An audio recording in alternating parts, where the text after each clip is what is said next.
the daughter of the Saxon Twilight. In a divided land, her heart will decide the future of a lineage. Blumenfeld. Summary. England 1076. 10 years after the Norman Conquest, the kingdom remains deeply divided. Newly raised castles of the victors dominate the horizon, while ancient Saxon families survive under an iron rule marked by mistrust and constant tension. The Norman Baron Rhaedor of Branthorpe, loyal to King William the Conqueror, loses his castle after a devastating attack. Leading the assault is a shadow-cloaked Saxon leader, allied with resentful local factions, who lays waste to the stronghold in a brutal massacre. Among the victims falls the entire family of Ariwynn Montrevant, a young Saxon woman, forced to witness the horror. Rhaedor manages to reclaim his fortress but is left gravely wounded. Ariwynn, the sole survivor and a key witness to the betrayal, chooses to save his life, not out of compassion for a Norman, but because she sees in him the only real chance for justice. Impressed by her courage, and aware of the political value of her testimony, Rhaedor takes her as his wife, sealing an alliance as improbable as it is inevitable. As loyalties strain and old resentments resurface, the true threat begins to emerge: a cunning, ambitious enemy, complicit in the massacre, who schemes to rise by exploiting both Saxon rebels and discontented Normans alike. In an England torn by mistrust, where every gesture can signal loyalty or betrayal, two hearts find refuge in one another. Forced to choose between duty and desire, they will discover a love that, despite every barrier, is as tempestuous as it is unavoidable. Can two souls broken by violence face duty, vengeance, and a love that threatens to rewrite everything? Epigraph. When the rose conquered iron, the Saxon moon kissed the Norman sun. History bled, but love chose to remember it. Prologue. England, May 1076. Winter was withdrawing awkwardly from the Welsh marches, leaving behind a cold air that still smelled of smoke-turned earth and old wounds. 10 years had passed since William of Normandy had placed the crown of England upon his head, yet the realm remained divided like a poorly split log. Saxons and Normans lived beneath the same sky, though rarely by the same will. The new stone castles, pride of the Norman lords, rose over the old Saxon villages like watchful shadows. In their halls new laws were pronounced, in their dungeons the echoes of the old order were extinguished. And between those two worlds lived those who carried two bloodlines in a single heart, neither wholly Saxon nor entirely Norman. Ariwynn was one of them. The daughter of a Norman knight, fallen from grace, and a Saxon woman of respected lineage, she had grown up on the border of two identities that seldom regarded one another without mistrust. Her home, Montrevant Castle, was a recent Norman stronghold, raised upon lands that had belonged to her family since time immemorial. There, Ariwynn had learned to read the silences of her father and the steady patience of her mother, both arts necessary to survive such turbulent times.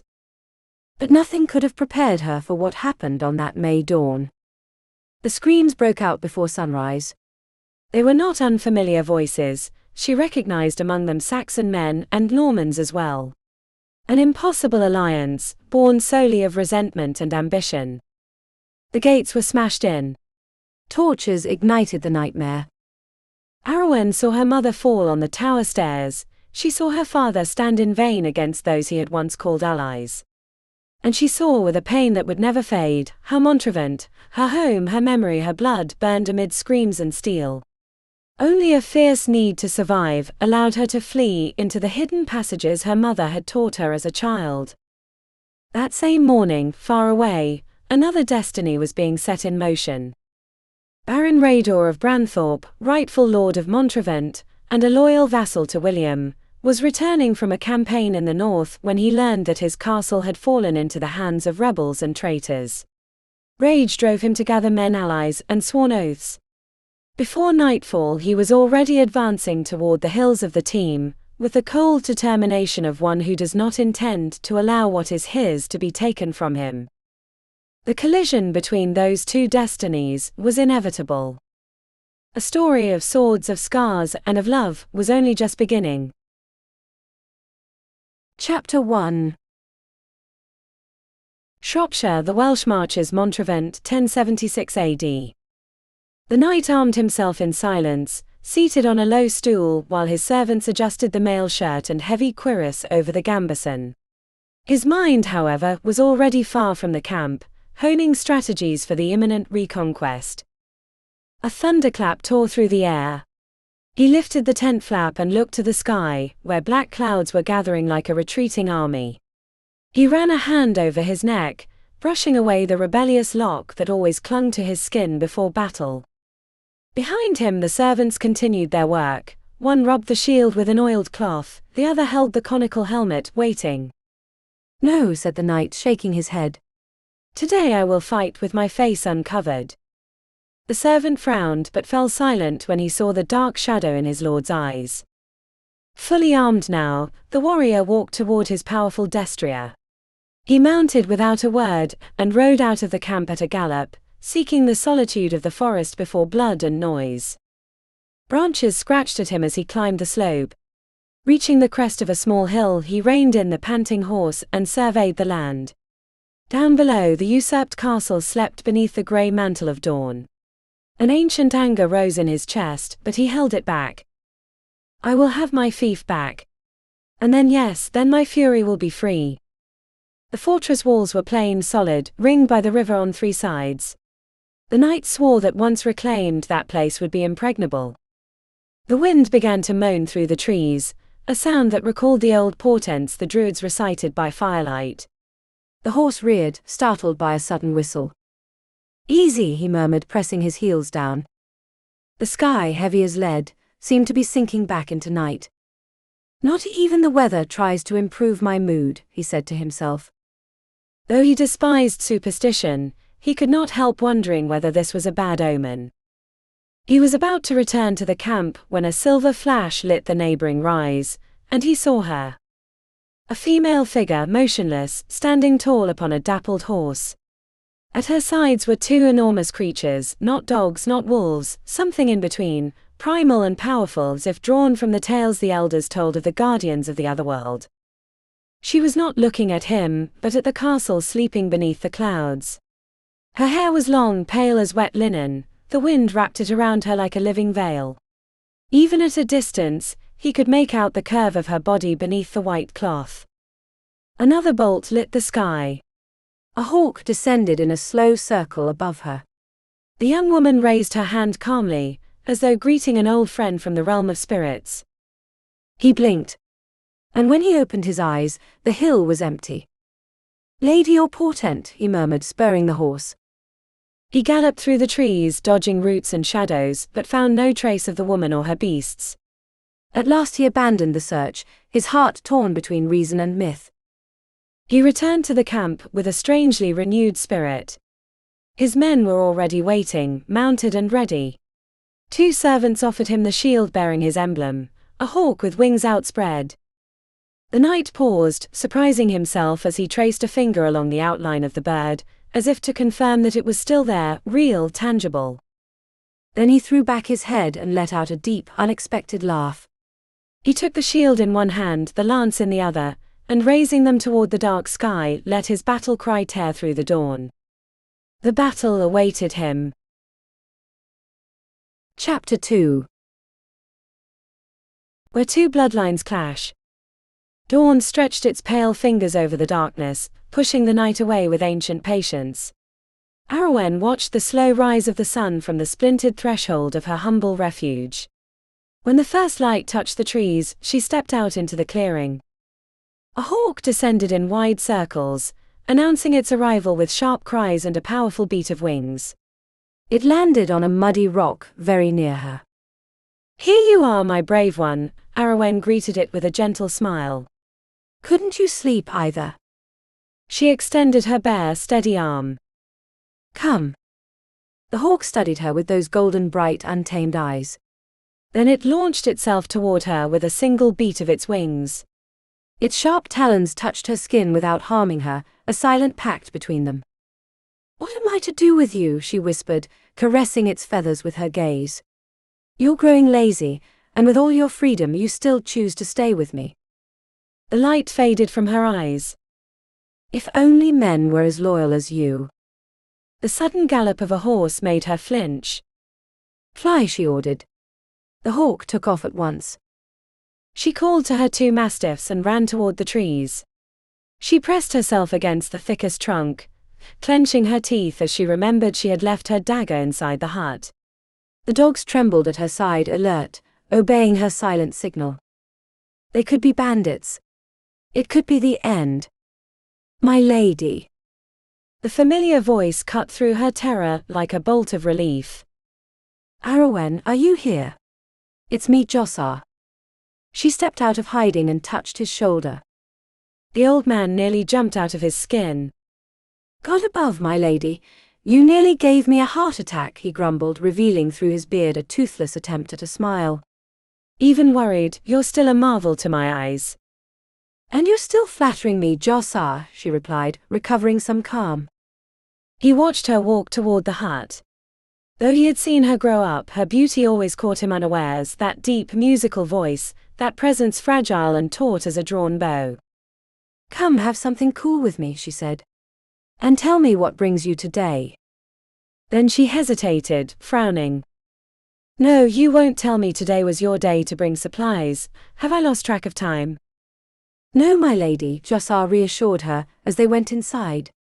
I came 2 days ago. Today I bring news and a plan.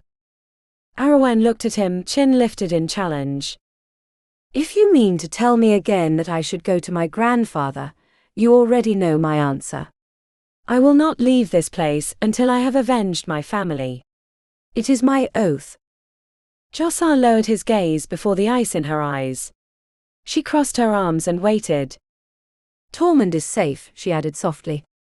That is enough. But Jossar seemed to shrink even more, uneasy. My lady, they are gone. What do you mean, gone? Where to? Why? She seized his cloak, shaking him without meaning to. Please calm yourself, he asked, freeing himself gently. Come inside and I'll explain. They sat before the small fire. The hut, cold and damp, smelled of rain. Ariwynn kept her hands clasped, her body tense. It was after the storm, Jossar began. I saw them approaching the castle, some 200 men. They looked like an army. Their leader rode at the front, without a helmet. A giant. They broke down the gates without hiding. He led the attack behind a wall of shields. I have never seen a sword move like that. Jossar swallowed. And then the storm broke. They were Lord Rhaedor's men, weren't they? She whispered. Yes. You knew that sooner or later he would claim what was his. Ariwynn sighed. My father was his vassal, yes, but we sent no message. How did he arrive so quickly? Jossar did not answer. She understood first. Belric, she spat the name like poison. My uncle called them. He betrayed his own to win Rhaedor's favor. What lies must he have told? I never imagined he would go that far, Jossar murmured. We are lost, she said in a thread of a voice. Rhaedor will hear his lies. Belric will look for us. When he finds Tormund, he will kill him. Only then will he inherit our house. Perhaps Rhaedor will listen to the truth. They say he is proud, even cruel. And I will not risk my brother's life. Ariwynn began to pace back and forth, consumed by tension. Belric believes us dead. That keeps him away. But I have decided, Jossar, tomorrow we leave for London. I will seek refuge with my grandfather. And Belric, he asked, fearing the answer he already knew. I will kill him, she said with cold certainty. A log crackled in the hearth. Jossar trembled. He drew a deep breath, he still had more to say. My lady. Rhaedor's men took Tormund. Ariwynn went utterly still. That's impossible. He left with Rolmar for my grandfather's house. You saw him go. I saw him in the castle, Jossar whispered. Sleeping by the fire. It was him. I asked, they believe he is mute. He is alive because one of the wounded men protected him. Who? She burst out desperate. Who is close to death? Jossar let out a long sigh, smoothing his coarse beard before continuing. They say their leader took a terrible blow to the head, Jossar explained. They fear he may be dying. Ariwynn looked at him uneasily. Why did you risk so much by going to the castle? Meinfrid, the master of the stables, told me Tormund was there. I had to see it with my own eyes. When I learned that Rhaedor's commander was near death, I sought out the second in command. I devised a bold plan. He cleared his throat. I told them I knew someone highly skilled in healing, and that I would bring her on one condition. If the Lord recovered, the healer would be allowed to leave unharmed. They argued, but they agreed. Ariwynn pressed her lips together. And if I failed to save him? What will happen? It was the only way to get you close to Tormund, Jossar pleaded. Perhaps once inside you will find a way to take him out. Your mother healed the sick, and you learned much from her. The name of Tormund, still only a child, tightened her chest like a clenched fist. If his identity were discovered, he would be handed over to Belric, and her uncle would not hesitate to eliminate him the moment he became guardian of his heir. The law merciless would smooth his path. No. There was no choice. It is a good plan, Jossar. God willing, the commander will live. If not, we will have done all we could. They both crossed themselves. Outside the wind whispered like an omen. Get ready, Jossar.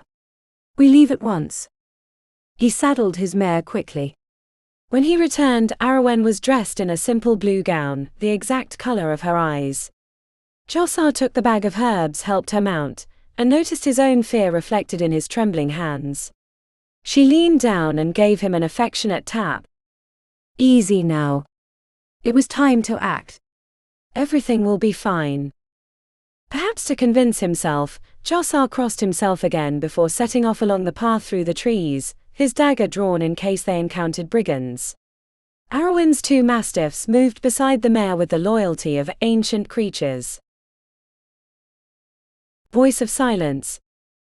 Lord, grant me the courage to face this loneliness I carry within.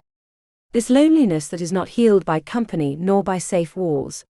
This loneliness that comes from far behind, from when I was still a child, and the world became too vast for me. Let it not frighten me, let it not devour me in the long nights, let it not make me believe that I am destined to remain alone forever. Chapter 3.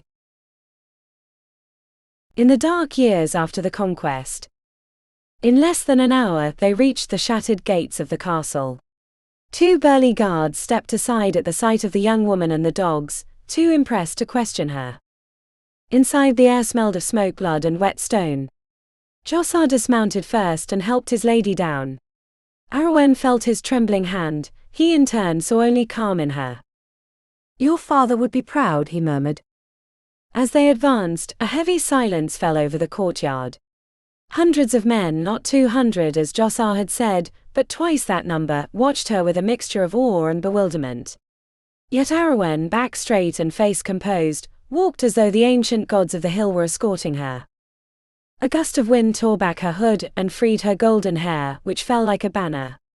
The men stepped aside to let her pass, her wolves flanked her stride. She entered the great hall, handed her cloak to Jossar, and moved closer to the fire to warm herself, more to gain time than from cold. When she turned back toward the soldiers, all fell silent. Montrevant was no longer her home. The torn tapestries, scorched banners and shadows on the walls were a reminder of the blood that had been spilled. For an instant she thought she saw the sword descending upon her mother's neck. She closed her eyes and drew a deep breath. This was no time for tears.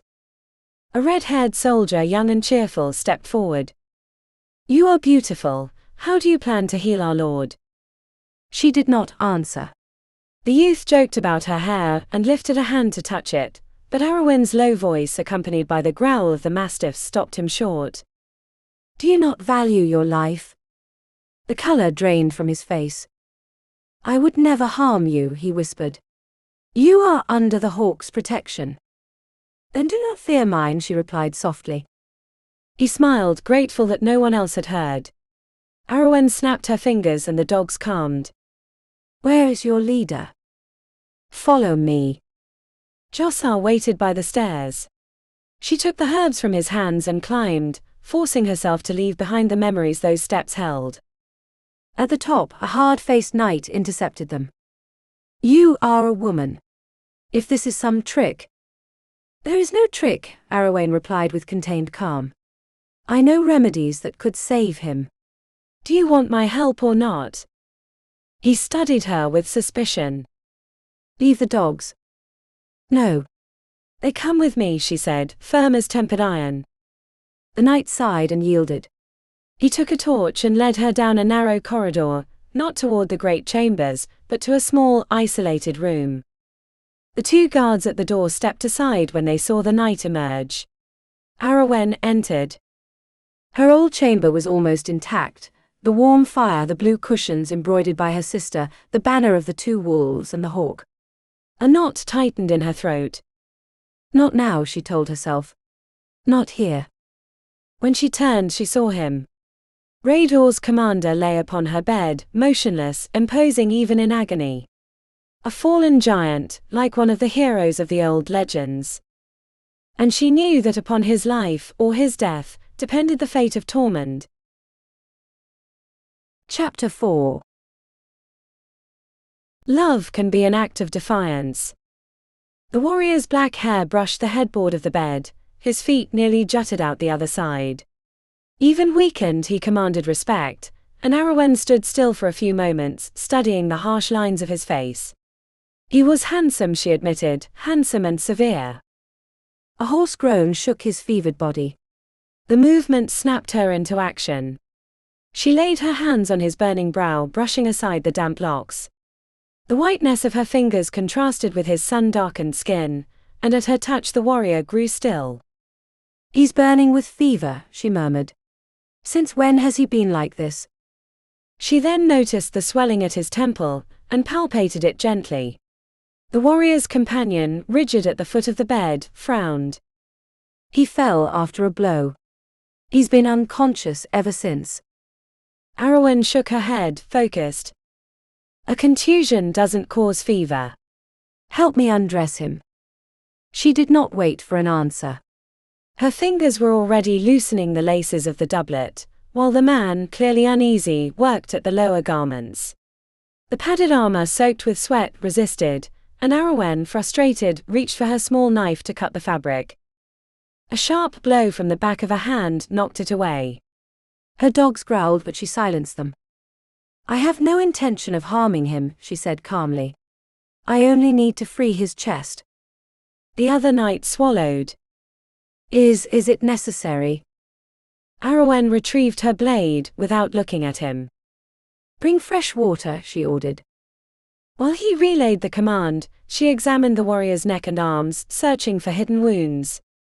When her gaze drifted lower, her cheeks flushed. She had never seen a man unclothed, indeed no well-born maiden should. The sight unsettled her and irritated her with herself, but she managed to regain her focus. She tore clean linen into strips, and when the water arrived, began to wash the motionless face. He was as still as a corpse, she thought. His breathing faint. Beneath the dark hair she discovered an old curved scar skirting the cheekbone. She followed the mark with the damp cloth, surprised that it did nothing to diminish the beauty of that face. Too many scars for my taste, she murmured. When she reached his waist, she stopped. Help me turn him. The man snorted.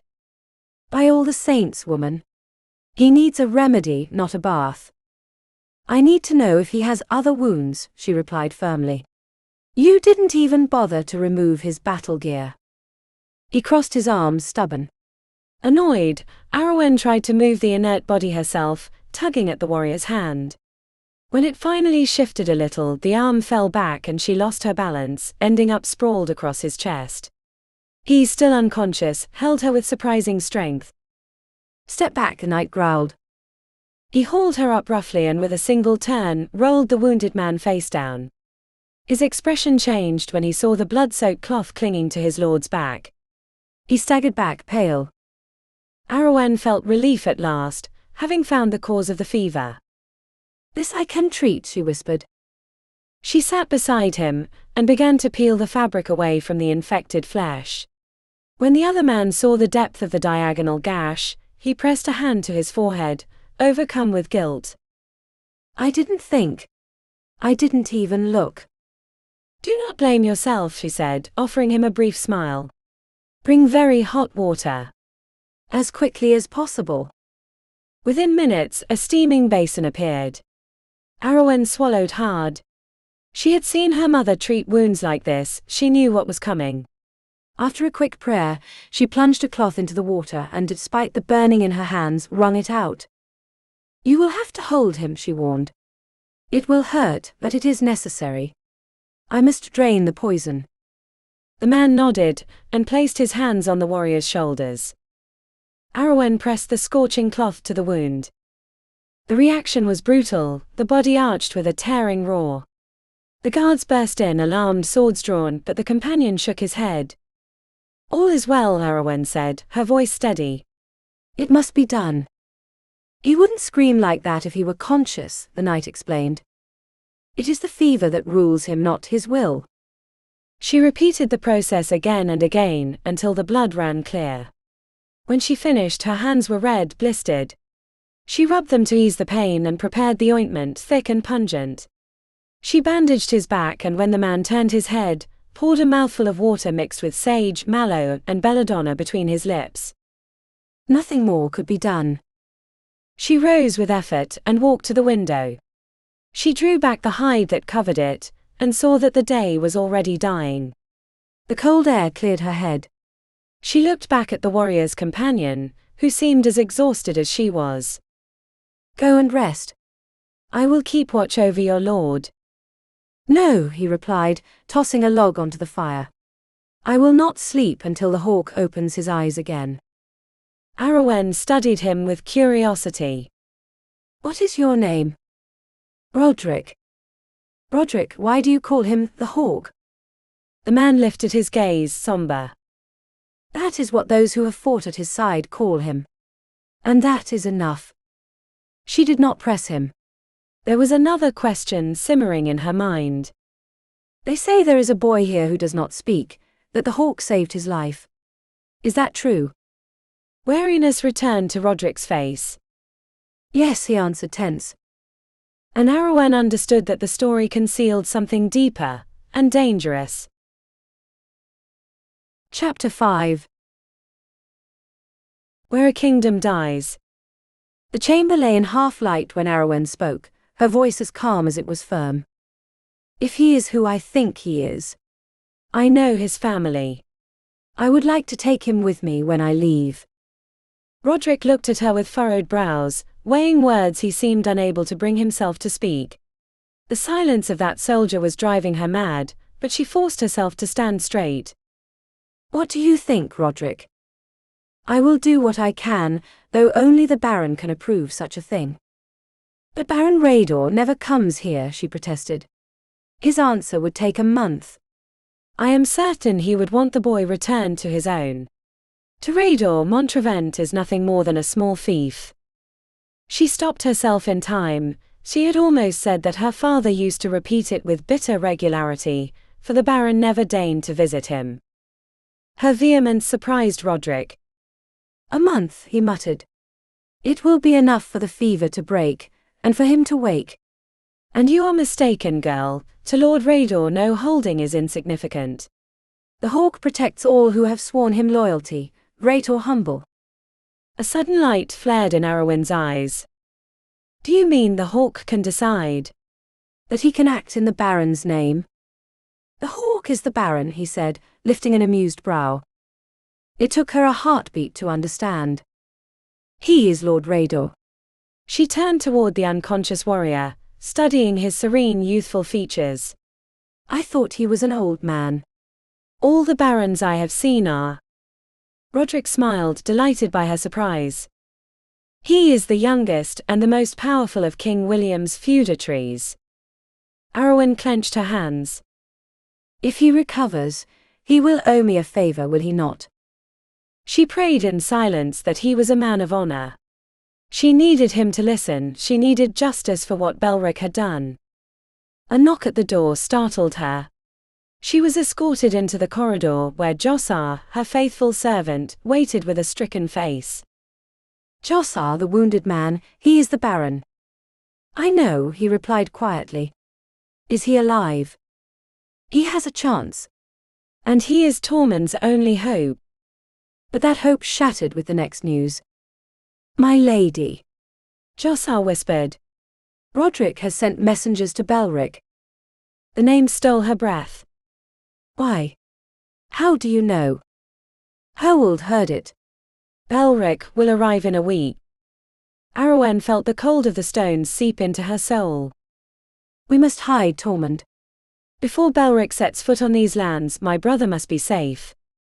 We will not be able to hide him for long, Jossar objected. Too many saw you return. And Roderick will discover the truth as well. Ariwynn closed her eyes for a moment. When she spoke, her voice was an urgent whisper. Speak with Herwold. He is free and loyal. You will find a hiding place. Just until the Baron wakes, just until I can speak with him. And you? If the Baron dies and Belric arrives. I will leave, she replied more to herself than to him. I will not be here when he comes back to profane these walls. Jossar looked at her with a heavy heart. Every time he heard Belric's name, the young woman changed, tightened, as though some ancient Celtic shadow or silent banshee passed through her soul. He knew Ariwynn had seen horror with her own eyes. The warrior will wake before you depart, he said gently. And he will listen to you. She nodded, allowing a thread of calm to pass through her. She thought then of her father, of her shattered family.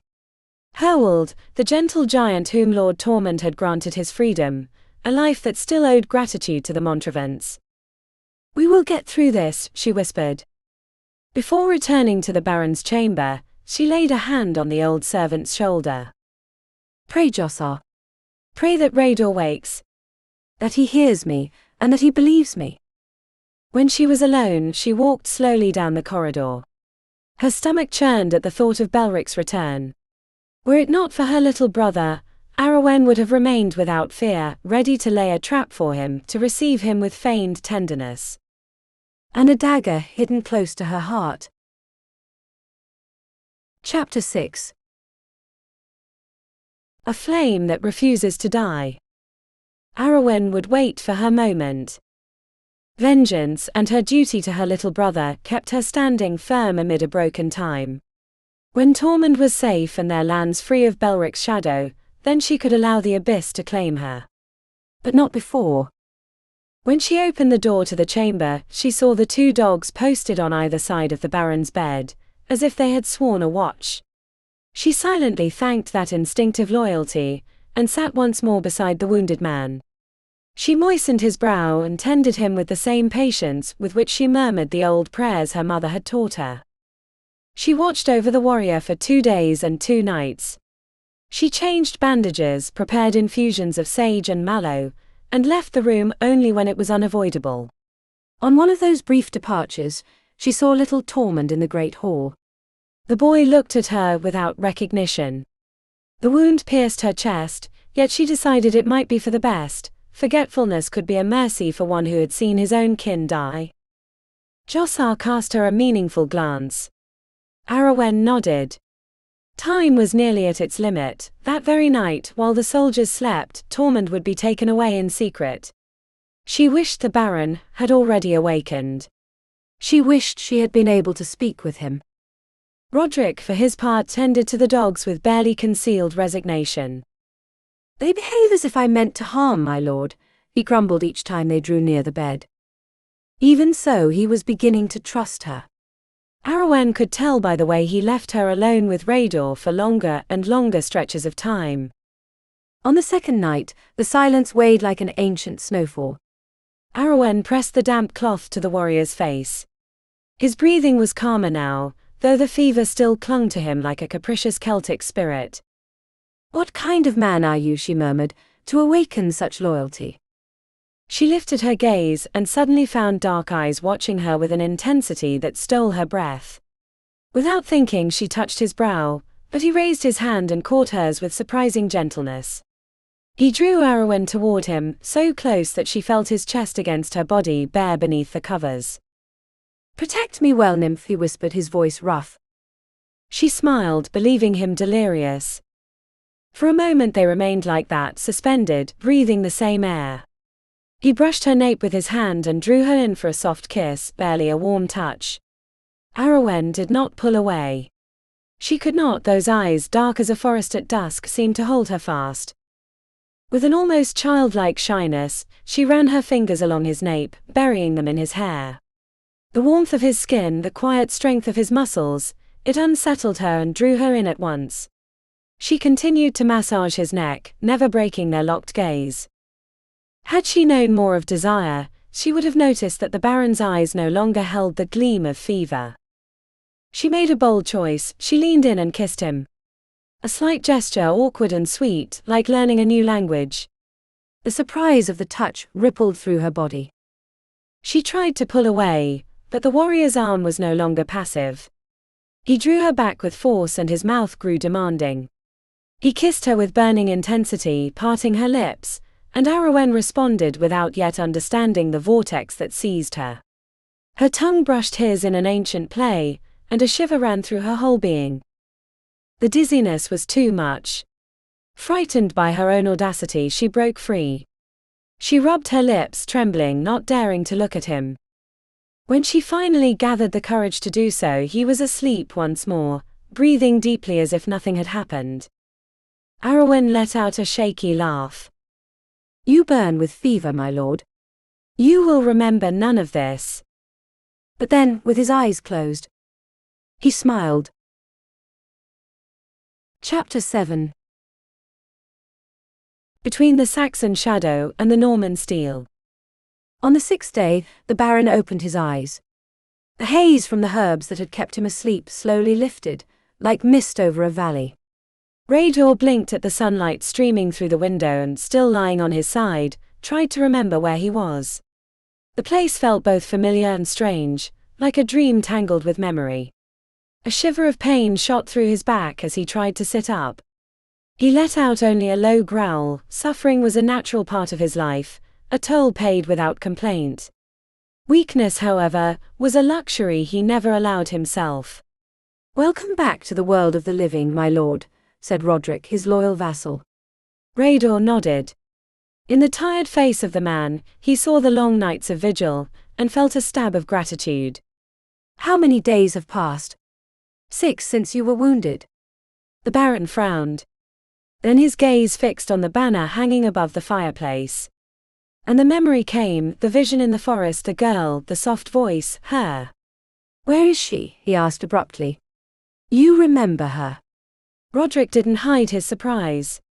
"Yes." "Bring her." "I can't, my lord," Roderick replied cautiously. "She's gone." Rhaedor's growl echoed through the room. It was a sign of displeasure, but also that he was regaining strength. Roderick waited for the fury to cool, as he usually did, and only then spoke. "Let me tell you everything from the beginning." He did so quickly, without embellishment, aware that his lord's impatience could explode at any moment. When he finished, Rhaedor took a deep breath. "I owe my life to that girl," he said.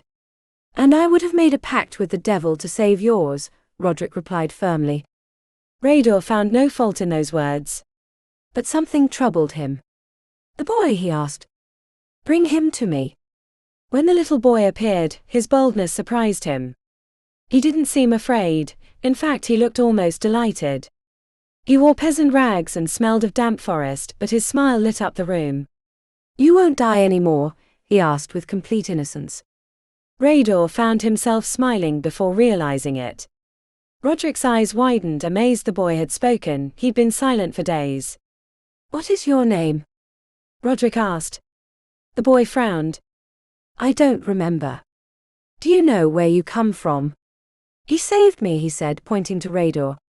"I'll be a knight." The Baron exchanged a glance with his vassal. The boy's innocence pierced his armor. Who do you belong to? The Baron asked. To you. The boy hesitated, clasping his hands. Rhaedor was not used to dealing with such small creatures, but the boy's fragility awakened a protective impulse in him. Yes, he answered, rougher than he intended. The boy was heading for the door when he stopped. Are you my father? Rhaedor felt a sharp blow to his chest. No. Tears welled in the boy's eyes. Roderick gently intervened. Your father was my lord's vassal. He is dead. Now he is your protector. Will you train me to be a knight? Yes. Then it's almost the same, the boy declared firmly. As he left, he was already running to the guards to show off. Roderick chuckled. Tormund must have suffered with that little devil, he joked. And he was older when his son was born. Rhaedor suddenly remembered. Tormund had many daughters, except one youngest, little Ariwynn. The boy's eyes held the same color. She is his sister, the Baron said, standing despite the pain. Roderick nodded. We were told the whole family was massacred. She saw everything, Rhaedor murmured. That's why she's afraid. That's why she hides. The dutiful Jossar was brought before him, trembling. Were you trying to flee with the boy? Rhaedor asked. To protect him, my lord, Jossar whispered. They say Belric has been called, and my lady believes he is behind the attack. She didn't want the little one here when he came. Rhaedor clenched his jaw. Where has she gone? Jossar finally looked up. To the forest waterfall. An hour from here. When she knows you're awake, she will return. Tell me her name. Ariwynn, daughter of Tormund. The Baron was silent for a moment. The fire crackled, as if answering a secret thought. I will find her, he said at last. And when I do, she will be mine. The promise hung in the air, as steady as a drawn sword. Chapter 8. She healed the enemy. Jossar bowed his head before Lord Rhaedor, relieved. My task ends here, my lord. Your protection will be enough for her. Rhaedor did not answer. He simply left the room with steady steps. Jossar watched him go, silently wondering who would protect Ariwynn from him. There wasn't a single cloud when Rhaedor rode toward the waterfall. The sound of water told him he was near. He dismounted and moved through the trees. The warm steam rising from the pool mixed with the golden afternoon light, creating an almost sacred veil. A splash stopped him. He followed the sound with his sword drawn, but what he saw through the foliage took his breath away. Ariwynn emerged from the water like a vision from the stories mothers whisper to their children, a wild goddess bathed in sunlight filtering through the leaves. She raised her arms in a lazy stretch, letting the warmth kiss her skin as water slid off her with a devastating innocence. Rhaedor felt his pulse quicken. He desired her with the violence of a man who had lived too long among battles. She, unaware of his presence, brushed the hair from her forehead and took a deep breath.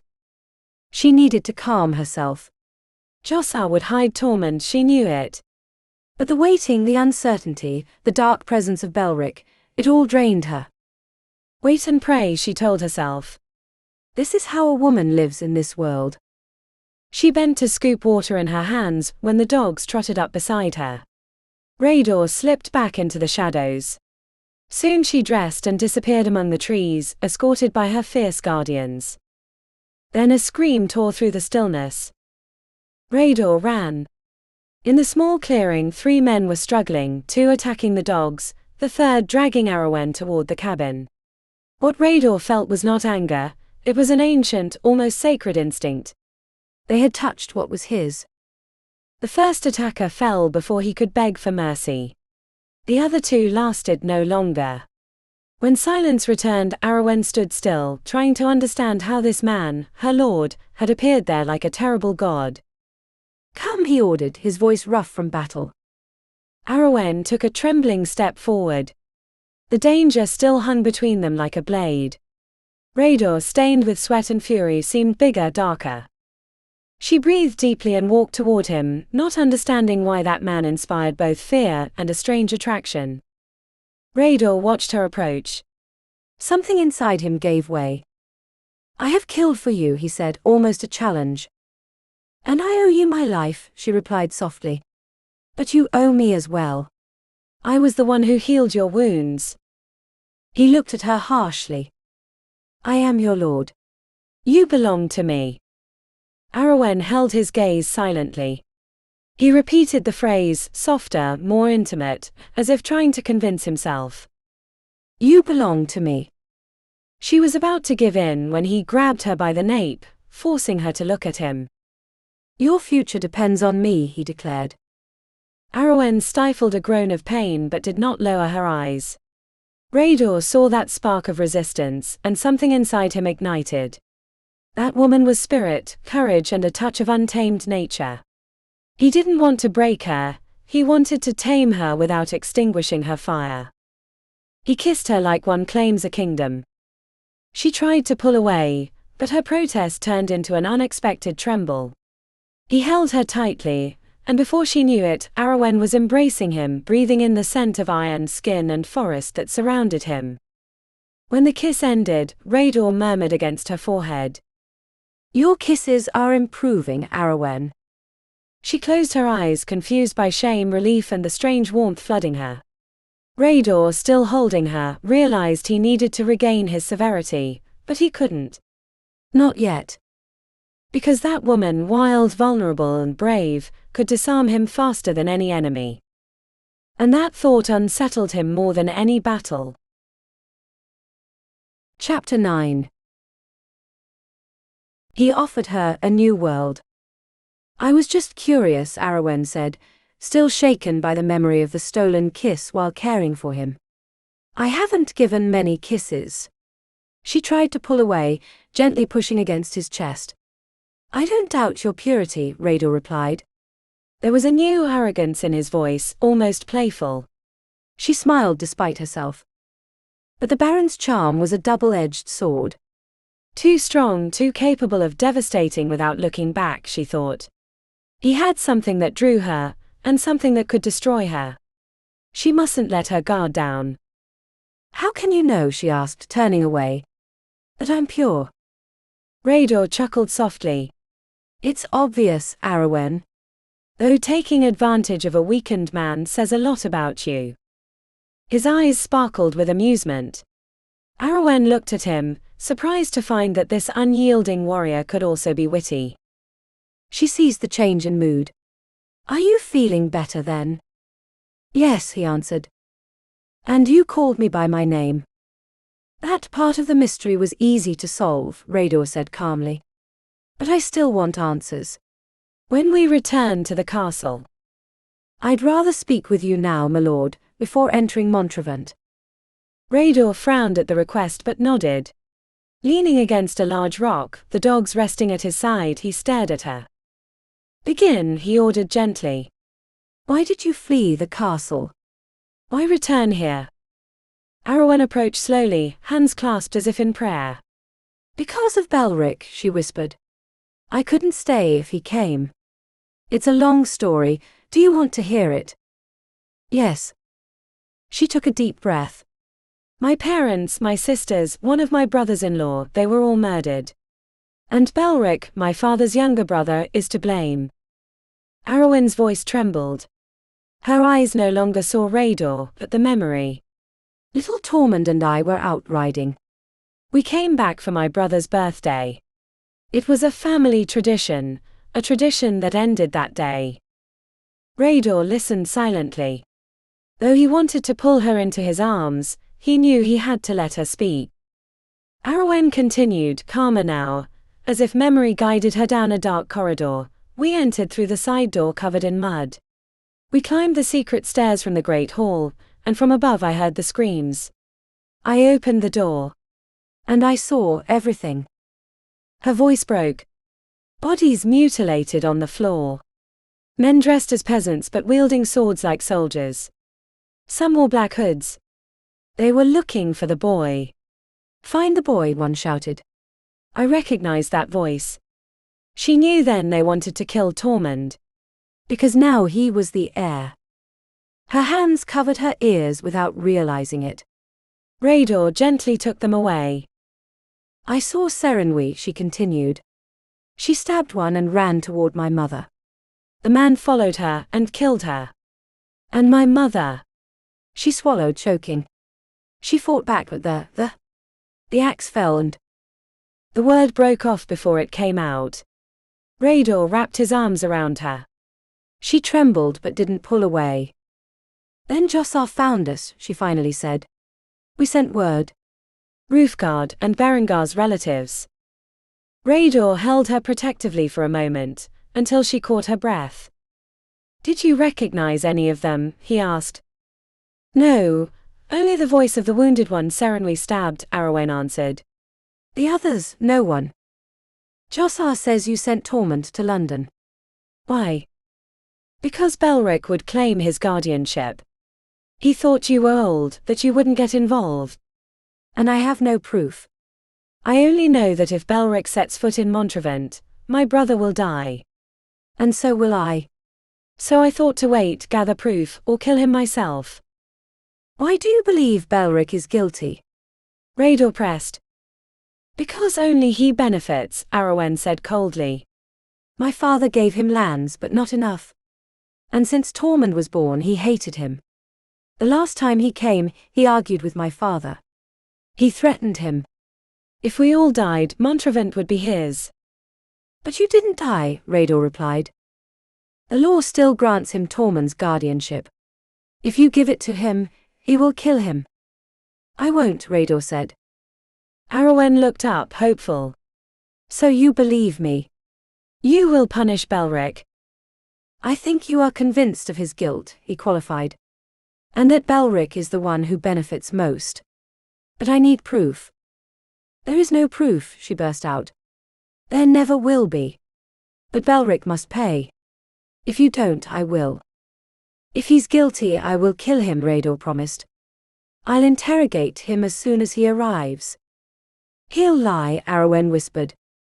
Lies will come to light. She looked at him desperately. And Tormund? Do you promise Belric won't take guardianship? If Belric is innocent, I can't go against the law, Rhaedor replied. But until I know the truth, Tormund will stay with me. And under my protection. Ariwynn took a deep breath. It wasn't the promise she longed for, but it was something. And she was beginning to believe in the strength of this man. Come, Ariwynn, he said softly. We'll talk more at the castle. It's late. I don't plan to be present when you interrogate Belric, she said firmly. I'll stay here away from him until... A roar cut her off. Rhaedor lifted her effortlessly into his arms. The dogs growled, uneasy at the suddenness, but he ignored them. Enough, he ordered. And he walked toward the waterfall, carrying her as if she already belonged to his fate. Chapter 10. The twilight changed color. Rhaedor moved through the trees with Ariwynn in his arms, furious at her stubbornness, and strangely fascinated by her. The young woman didn't seem afraid of him, and that mix of boldness and honesty both irritated and captivated him. He wasn't used to a woman who challenged every word he said. Yet, he didn't want to see her humiliated before him. It unsettled him. Disarmed him. There was something in her, a radiant strength that got under his skin. As he walked, his thoughts kept returning to the same certainty: Ariwynn would be his wife. Not out of whim, but out of honor. He couldn't tarnish the memory of Tormund, his former vassal, by seducing his daughter and then abandoning her. And besides that, he wouldn't admit, since seeing her on the hill before the battle, something inside him had shifted, as if fate had spoken. Maybe it was superstition. Maybe she was a talisman against the darkness he carried. He didn't know. He only knew he wanted her close. Lord, please. Ariwynn pleaded for the third time. Put me down. I need my horse. Rhaedor's facial scar tightened, a sign she had crossed a line. She softened her voice. I beg you. Your servant will come tomorrow, he answered firmly. Against all logic, Ariwynn stopped feeling afraid. Something about this man, his gravity, his silent promise of justice, gave her heart a reprieve. They were already riding back to the castle. Rhaedor held her in front of him, and their closeness wrapped them in an unexpected warmth. Ariwynn thought she could hear the warrior's heartbeat. He in turn fought the urge to lean in and breathe the golden scent of her hair. "Have you decided what will become of me?" she asked, wanting to stay close to her brother. "Yes," Rhaedor replied, his voice lower than usual. Ariwynn waited, but he remained silent, as if searching for words. "My father arranged a marriage when I was a child," he finally said, "but the suitor died." "I don't know if he made another agreement." "There is no marriage contract," Rhaedor answered firmly. "Then you won't marry me?" "Yes." "You will marry," he said. "Me?" If he hadn't held her, Ariwynn would have fallen from the horse. She looked at him stunned. "Why?" Rhaedor's jaw tightened. He said nothing. She turned forward, her heart unsettled, as Montrevant appeared through the mist. She thought of Belric, of what he might have schemed during her absence. Her hands instinctively sought Rhaedor's, and he didn't let go. A short prayer slipped from her lips. Nothing would ever be the same again. Her parents, her sisters, everything was lost. Now Tormund's fate rested on her shoulders, and she had to admit, on those of that stern lord marked by war. Would Rhaedor be strong enough, clever enough to protect them from the looming danger? Ariwynn didn't know. But for the first time since the massacre, she felt a faint thread of hope. Chapter 11. Daughter of Two Worlds. The wedding would take place that very afternoon. Ariwynn didn't understand the irrational hurry, but there was nothing she could do. Rhaedor had decided, and her questions met only the Baron's silence. He seemed to be racing against time, determined to unite their fates before dusk, as if an invisible spell marked the hour. As she dismounted, Rhaedor lifted her into his arms and carried her inside the castle without pause. "I want to see my brother," she whispered. He shook his head. "After the ceremony." He set her down on the bed, ordering her to prepare a bath before disappearing through the door. For the first time since he rescued her, Ariwynn was speechless. Rhaedor, however, found that confused expression strangely pleasing. He wanted her to remain disoriented, until the rite bound them together. The truth was that even Rhaedor didn't fully understand the urgency. He only knew he didn't want to spend another night without her, and that the priest present to bless the dead could also bless the living. The church had been destroyed, so the wedding would take place in the Great Hall. It was enough. It would be enough to give her peace. Or so he hoped. Meanwhile, Ariwynn searched for reasons. In the end, she concluded that Rhaedor wanted to honor her father's memory and offer her protection. When the men brought the bathtub, she had already lost her patience. They carried hot water repeatedly, amid smiles and silences. Ariwynn found a rose soap that had belonged to her mother, and submerged herself in the warm water, trying to drown her anger. But the worry returned. Belric had not appeared. She prayed that some cruel fate had taken him, and instantly regretted it. His death must not deny her the justice she herself had to claim. Wrapped in a blanket, she knelt before the fire, letting the warmth dry her hair. Exhaustion was overcoming her when she heard the door open. Rhaedor stood in the doorway, watching her. There was an unexpected tenderness in his gaze. The flames gilded Ariwynn's bare shoulders, and he felt the young woman had something of a forest nymph, daughter of ancient goddesses. But he also saw her tension, the trembling in her jaw. Her fragility, so rare in her, moved him. "Are you planning to stay there all night?" Ariwynn finally asked without turning. He stepped forward slowly. "Don't you want this marriage?" he asked in a low, almost suggestive voice. Ariwynn turned. Her eyes, very blue, shone in the firelight. "I feel nothing, neither for nor against," she lied. She stood, unwilling to seem submissive. Rhaedor nodded, as if he had expected that answer. He went to the window, and pulled back the fur covering the opening. You don't need to marry me, my lady, she said. Your protection is enough. You can choose whoever you want, even marry for love. He didn't turn around. Fools marry for love, he replied without emotion. And I am no fool. The phrase hung between them like a cold wind. Ariwynn knew that in his world no one married for love. But a very secret part of her soul wished Rhaedor desired her not only out of duty, but out of affection. Still, she also knew the marriage would be tempestuous. He was more stubborn than she was, and that was saying a lot. What would he think when he found out she knew how to hunt and skin a rabbit better than sew a stitch? That her grandfather had raised her as a little warrior, proud of her Viking Saxon heritage. The memory made her smile despite herself. Rhaedor turned just in time to see it, frowning, puzzled. He had bathed as well. He wore a black tunic embroidered with his crest in gold. His shoulders seemed even broader. And his gaze warm, intense, too intense for her to hold. The priest is waiting, he said, surprisingly softly. So you haven't changed your mind, she whispered. No. We will marry. Dress yourself. The guards will accompany you. Don't keep me waiting. And he left, closing the door so hard the fire flickered in the hearth. Ariwynn hurried. She put on a simple white dress and a fine gold chain. She tied her still damp hair with a gauze ribbon. With trembling hands she opened the door. Rhaedor waited for her at the foot of the stairs. He held out his hand. She took it.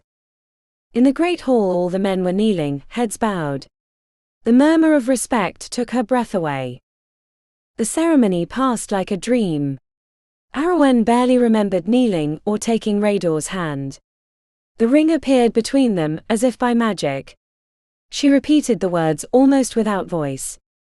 I, Ariwynn Montrevant. I, Rhaedor of Branthorpe, he pronounced firmly like an ancient oath. The kiss he gave her was brief but decisive. Then he turned her toward the men, who erupted in cheers. Among the crowd, Ariwynn saw Tormund. She stepped forward but Rhaedor gently held her back. Roderick brought the boy forward. Tormund looked at the Baron with absolute devotion, ignoring his sister until a tap on the back of his neck made him turn. Tormund, she whispered, I am your sister. He blinked, confused, then straightened with childish solemnity. I will be a knight, he announced. And I will protect you, my lady, from today. Rhaedor smiled. He helped Ariwynn to her feet. She wanted to take the boy's hand, but Tormund was already running after Roderick. Rhaedor offered her his arm. Come, he said. The feast awaits us. She took a deep breath. Her fate was sealed. And though the world had crumbled around her, a new story, uncertain, wild, deep, began that night. Chapter 12. To choose between loyalty and love. Where are Garthel and Wind? Ariwynn asked as she sat up. Haven't you seen them? Who? Rhaedor replied. My dogs. My grandfather named them that. I thought, maybe Tormund would remember them.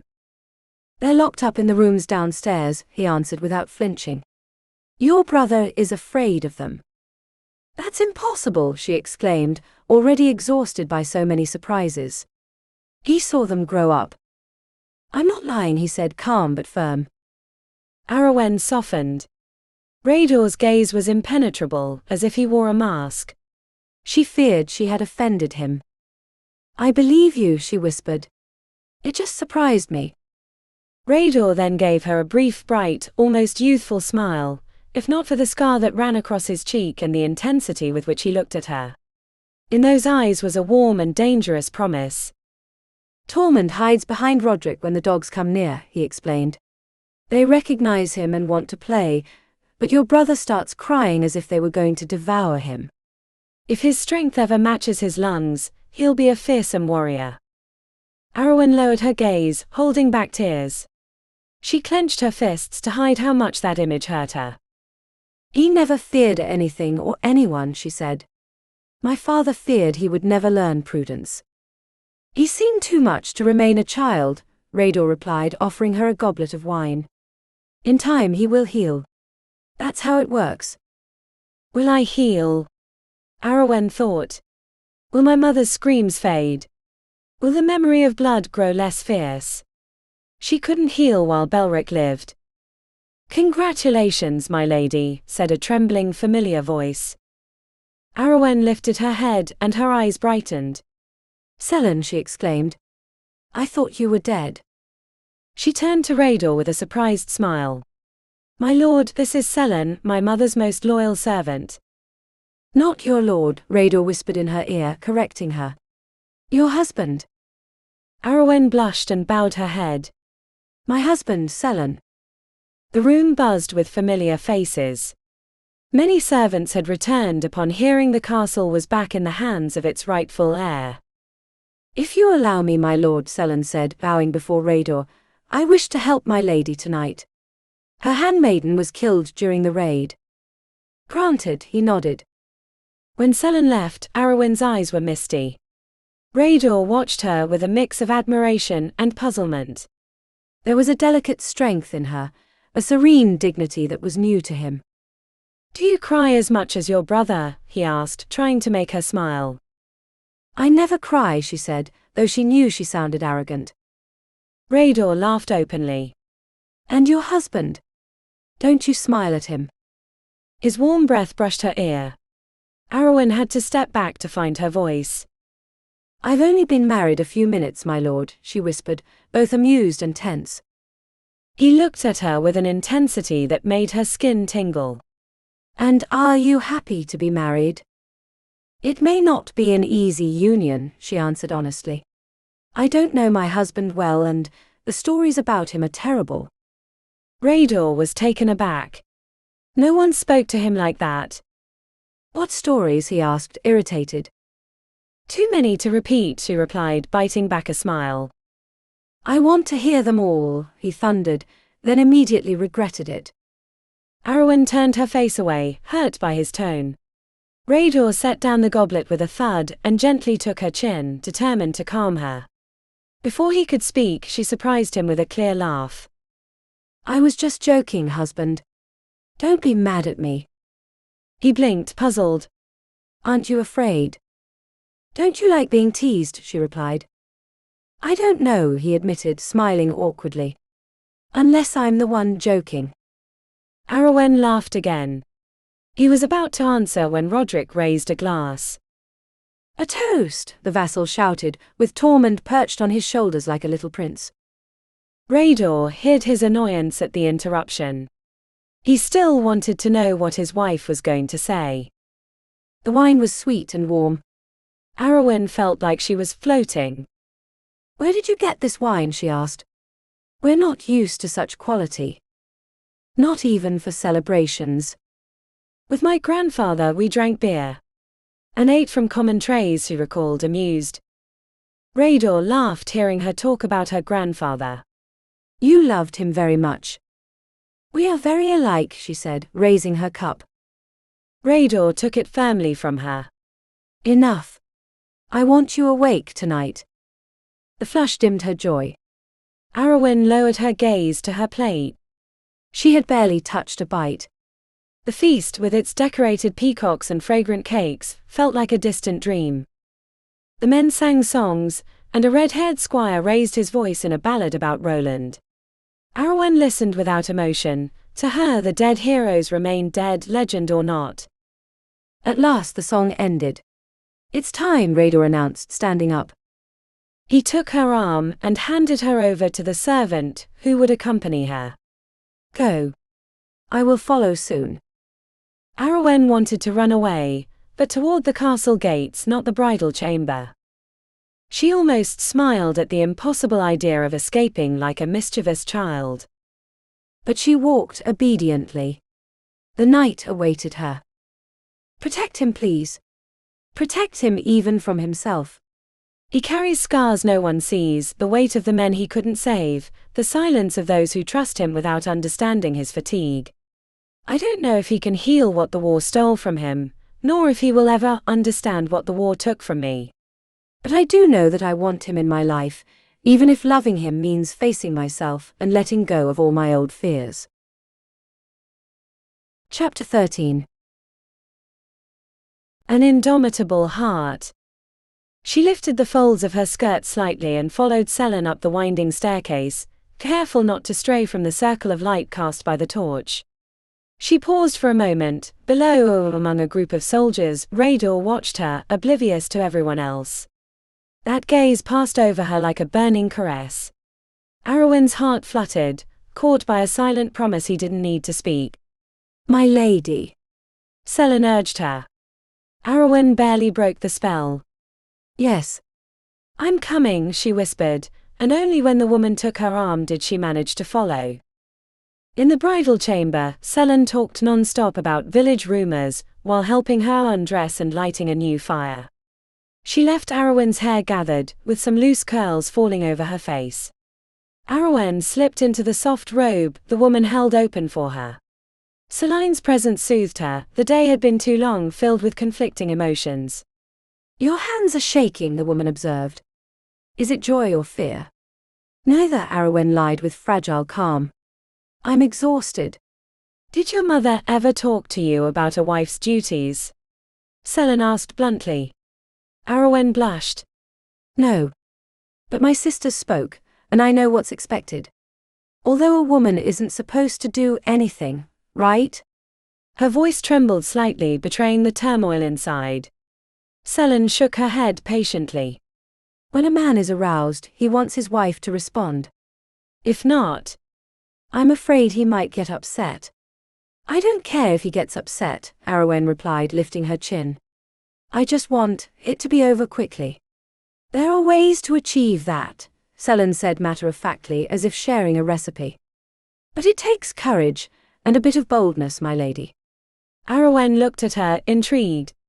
It was incredible how calm this woman was, tripling her age. "What should I do?" "Tease him," Selin answered, amused by her expression. "His eyes light up when he looks at you." Men lose control when desire runs deep in their blood. "You must." The door slammed open. Rhaedor filled the doorway. Ariwynn, standing by the fire, didn't notice that the light traced her silhouette through the thin fabric of the robe. The way he scanned her body clenched her stomach. When their eyes finally met, she wished the trembling of her body wouldn't betray her. Selin slipped away silently, leaving them alone. Rhaedor's gaze was so intense Ariwynn had to look away, pretending to warm her hands by the fire. "Tease him." Like a courtesan, she suddenly remembered. No, she could never do that. Besides, why rush something that unsettled her so much? She turned slowly. He was sitting on the edge of the bed, taking off his boots without looking away from her. How Ariwynn wished he would smile, soften that unfathomable seriousness. She had the absurd feeling he wanted to read her soul. Rhaedor stood and began to strip off the rest of his clothes. His fingers trembled, and if he weren't who he was, she would have thought he felt clumsy. Yet he kept studying her with the same intensity. Ariwynn saw him struggle with the laces, and decided to help. She approached slowly, a faint smile on her lips. She undone the 3 clasps one by one. He inhaled her clean, fresh scent. "I should change your bandage," she said, stepping back. "And put more ointment." "That can wait," he answered, hoarse. Ariwynn tried to remind herself she had seen him naked before when he was burning with fever. But this body was not the same. Desire transformed him, made him more imposing, and that scared her. "Don't be afraid," he said softly. It confused her that his voice, so firm in battle, could sound like that. "I'm not afraid," she replied with dignity. "I've seen you without clothes before." He raised an eyebrow. "When I was caring for you, it was necessary," she explained, blushing. "I remember." Rhaedor smiled, pleased by his wife's blush. His warm hands massaged her shoulders, undoing knots of tension. They slid down to her waist, to the tie holding the robe, and Ariwynn shuddered. "I've seen you naked too," he said. She jumped. "When?" "At the waterfall." "You were bathing." "And you watched me?" she asked, indignant. "I had already decided to marry you, Ariwynn. It was my right." She pushed his hands away gently. The edge of the bed brushed her legs, she couldn't step back any further. "When did you decide that?" she whispered. He didn't answer. He waited. And that silence made everything harder. Ariwynn wanted to finish as soon as possible. With slow movements, she untied the ribbon of her robe and let it fall to the floor. "Do you still want me?" she asked, her voice deep. The surprised sparkle in Rhaedor's eyes was answer enough. His gaze wrapped around her like a burning embrace. "Yes, wife," he said, hypnotic. "Come. Let me make you mine." She took a trembling step forward. Maybe if she teased him a little, he would give in and it would all be over soon. With uncertain fingers, she loosened the tie holding her hair. The cascade of curls fell free over her shoulders. He didn't move, he watched her, in control as if he had centuries of patience. Ariwynn then realized she had underestimated her husband. If she wanted to disarm him, she had to be bolder than she thought possible. She rose on her toes, wrapped her hands around his neck and pressed against him, feeling his warm chest brush hers. Skin against skin left her breathless. Rhaedor smiled, pleased by that trembling yet brave attack. Chapter 14. Love becomes legend.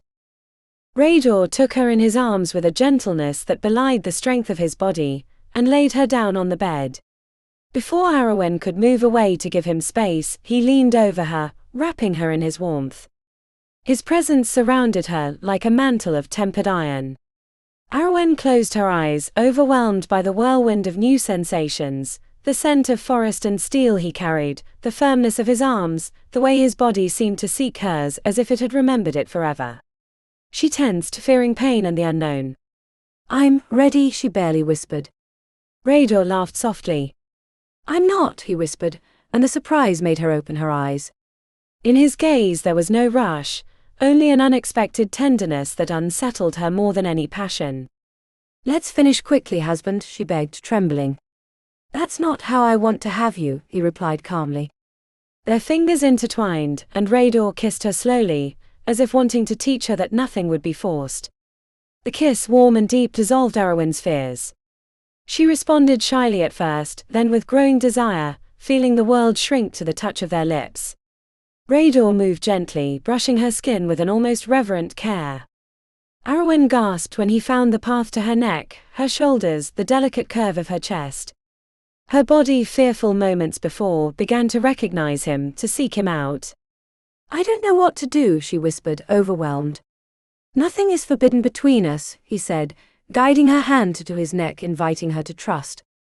Ariwynn felt control slip away like a warm wave. She embraced him, letting herself be led by the steady calm of his gestures.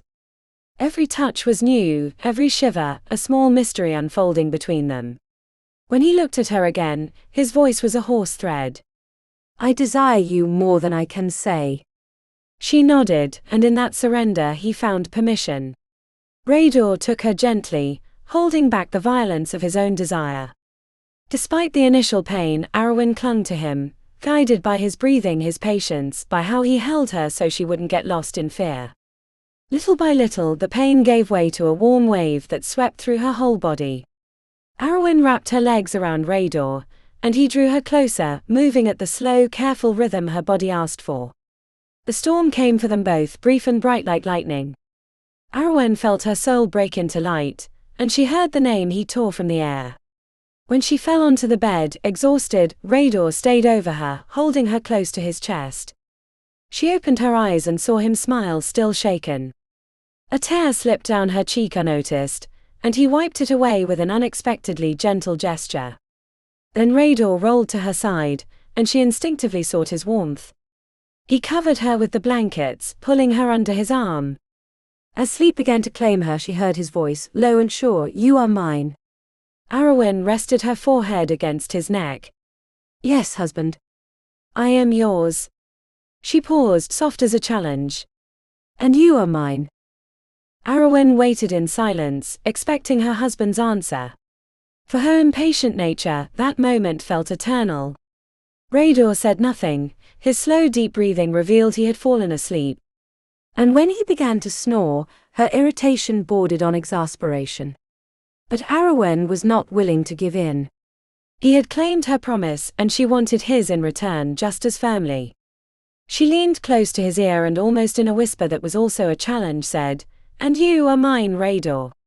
He did not wake, but a slight squeeze of his arms and the hint of a smile on his face answered her more than any words could.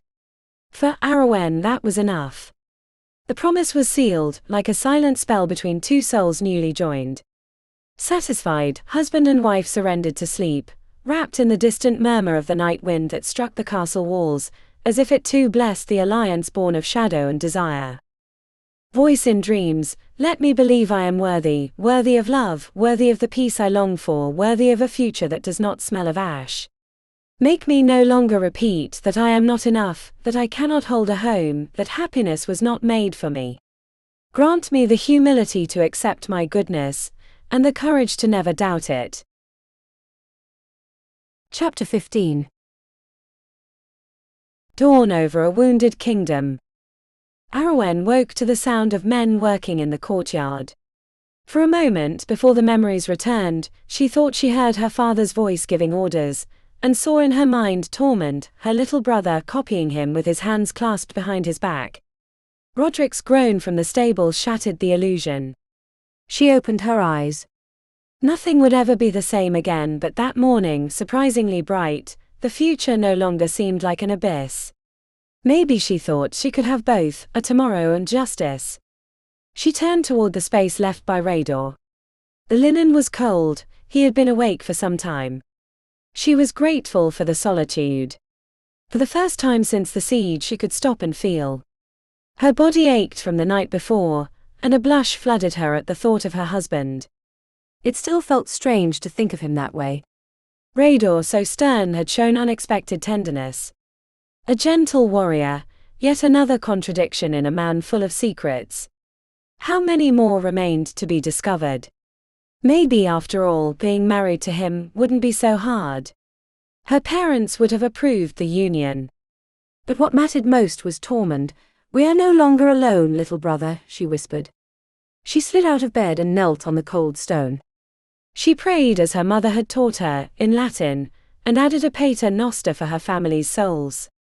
And her vow, the same one she made every dawn, Belric would pay. Even if the church called it sin, she would follow the oldest law, the one her grandfather murmured by the fire, eye for an eye. She dressed carefully, unusual for her. She chose a beige dress trimmed in blue, fitted at the chest with wide sleeves. Cinched at the waist with a blue cord, she slid her small dagger into her belt. Then she found her slippers and brushed her hair, until her red curls sparkled in the light. A knot of nerves and something more settled in her stomach. She wanted to please her husband, and the idea surprised her. In the great hall she found Selin amid a mess that pricked her heart. "Have everything cleaned," she ordered. "Change the rushes and bring fresh rosemary. Montrevant must breathe again." "Yes, my lady," the servant replied. "Lady Winthara will bring wildflowers from the fields, as she did for your mother." Selin's gesture stirred a whirl of nostalgia. Ariwynn pointed to the torn banner, hanging at the back. "Remove it. I don't need to see it to remember." Selin squeezed her hand. "None of us will forget." Ariwynn smiled softly and was about to leave. The servant muttered something under her breath, wiping away a tear. "Did you say something?" the young woman asked, turning her head. "I was just wondering if you and the Baron will leave soon," Selin improvised. The idea surprised Ariwynn. Montrevant was her home, but Rhaedor had more important lands. "I don't know," she admitted. "Have you seen him this morning?" "No, my lady." "Maybe he's in the courtyard or with the soldiers." Ariwynn stepped outside, and crossed the court without interrupting anyone. She watched knights carrying a huge bucket filled with sand. The young red-haired squire Gerylin hurried to explain, "The sand tubs will be placed along the walls, my lady." "For what?" she asked, frowning. "Do you see that one, already placed to the west?" he pointed. And as she followed his gesture with her eyes, the morning wind carried the scent of damp straw and the incense of dawn. The castle, which just one day before had been a tomb, was slowly beginning to wake. Chapter 16. The fate of Montrevant. Ariwynn nearly shouted the explanation into her ear, so enthusiastic was he. Yes, I see it, Ariwynn replied, amused by his fervor. Do you see how it rests on those stones? The fire will burn inside the circle, heating the sand until it's almost liquid. And what for? She pressed. To throw it over the walls with the metal discs. If they attack us again, it will burn, it will blind. Enough. Ariwynn stopped him, shuddering at the harshness. You've convinced me. Ariwynn smiled, proud as her hawk after a successful hunt. Ariwynn appreciated the moment, and kept searching for her husband along the row of small houses lining the courtyard. All had been reinforced with fresh straw and new beams, the tanners, the bakers, the falconers with his restless birds, the carpenters, the candle makers. And at the far end, the most important according to her father, the forge, where iron took the shape of swords. She thought about the people who lived and worked there. When had they last been paid? Her father paid in food and coins, and Lady Winthorough kept track with stones in small bowls. Who would do that work now? Another worry for Rhaedor. Not finding him there, Ariwynn headed to the stables. Her mare was there, Rhaedor's massive stallion was not. A jolt ran through her. Had he gone alone to the forest? But she laughed at herself. She had survived weeks there with her dogs. Her husband would know better than anyone how to take care of himself. Maybe he was patrolling outside, checking the damage. So she made her way to the gates. The guard stopped her. Open, please. We can't, my lady. Orders from the hawk. Ariwynn took a deep breath to hold back the word bubbling on her tongue. Prisoner. Then obey, she said with a gentle smile. Was that an order for everyone, or just for her? Did Rhaedor think she would run? The thought stung for a moment. She had given him her promise. For Ariwynn, it was a sacred vow. But trust, she realized, took time. And did she trust him? Yes, or she wanted to believe it. Her father had called him just, and that in her family was a great compliment. A movement in the sky caught her attention. Her hawk traced elegant circles. Ariwynn raised her arm without thinking of those watching her. The bird descended and landed with a satisfied chirp. She whispered praise, stroking its belly swollen from a recent hunt. Suddenly the hawk stirred. I hear it too, she murmured, sensing a horse approaching at a gallop. The bird calmed at the sound of her voice. Then Ariwynn looked up and saw her husband on his massive stallion, the dogs panting at his side. Go, she told the hawk. And the bird soared back into the sky. Gathering her skirts, she stepped forward to speak with Rhaedor. His expression was tense, unreadable. Ariwynn felt the soldiers' gazes on her and blushed. She had unwittingly made a scene. The cheers caught her by surprise. Shouts cheers why? She looked at Rhaedor, but his face was a mask. Roderick appeared beside her. They're applauding the Lady of the Hawk, he explained with an awkward bow. And you are worthy of that honor. But the hawk is mine, she began. It returns to you because it wants to. That's enough, Roderick interrupted with a smile. Ariwynn stifled a sigh. Superstitious men, but still part of her felt something warm. She saw her husband finally dismount and come toward her. She greeted him sweetly. Good morning, my lord. She was about to brush his cheek with a kiss, a gesture inherited from her mother, but his seriousness stopped her. The rejection, though gentle, hurt more than she wanted to admit. She sought comfort in her dogs, calling them with a gesture, but they ignored her and kept circling Rhaedor. Another sting, another held humiliation. Rhaedor spoke softly with Roderick. Ariwynn approached, intrigued. How many follow him? Roderick asked. No more than 50, according to Rhaedor. Ariwynn felt the world stop. Then she heard the thunder of hooves, a distant rumble growing louder. Belric was coming. And danger once again knocked at the gates of Montrevant. Chapter 17. Where the rose defies iron. The color drained from her cheeks. By pure instinct, Ariwynn brought her hands to her waist, drew her dagger, and gripped it as if it were part of her own body. A storm broke loose in her eyes. I must find Tormund. I must hide him. Where is he? Rhaedor saw that sudden change in his wife, and felt a bitter weight in his chest. He wanted to hold her, protect her, erase the fury clouding her gaze, but he couldn't. And he knew that day would still bring more wounds. Ariwynn spun around aimlessly, driven only by the instinct to save her brother, forgetting even the weapon she held and the presence of her husband. Rhaedor gently took her by the shoulders. Don't do it, he whispered. She stepped back and tried to go around him, but he moved to block her path. I have to find Tormund, she said in a harsh voice. Don't stop me. Go to our room and wait, he ordered. Ariwynn silently shook her head, but Rhaedor continued. Roderick, he called without looking away from Ariwynn. The boy is in the tanner's hut. Take him to my wife's room. Yes, my lord, Roderick answered before running off. Ariwynn watched him go, until she felt Rhaedor's hand on hers. As if seeing herself from outside, she observed how he opened her fingers one by one to take the dagger from her. When it was in his hand, Ariwynn reacted, I need my weapon. You won't need it. You'll stay in our room. He pulled her close, lifted her chin with firm tenderness. Give me your word, Ariwynn. And would you believe it? She trembled, knowing he noticed. I have no reason to doubt you. I don't know if I can give it to you, she whispered. First tell me what you will do with Belric. Rhaedor did not get irritated. His tone softened. I don't owe you explanations for my actions, wife. Remember that. But trust me. And if I don't, then I'll post guards at your door and lock it. Until I speak with your uncle and hear his side. He has no side, only lies. Enough. I want your word. Ariwynn took a deep breath. Fine, husband. You have it. I'll wait for you to talk to Belric. She relaxed against him, though her eyes still burned with defiance.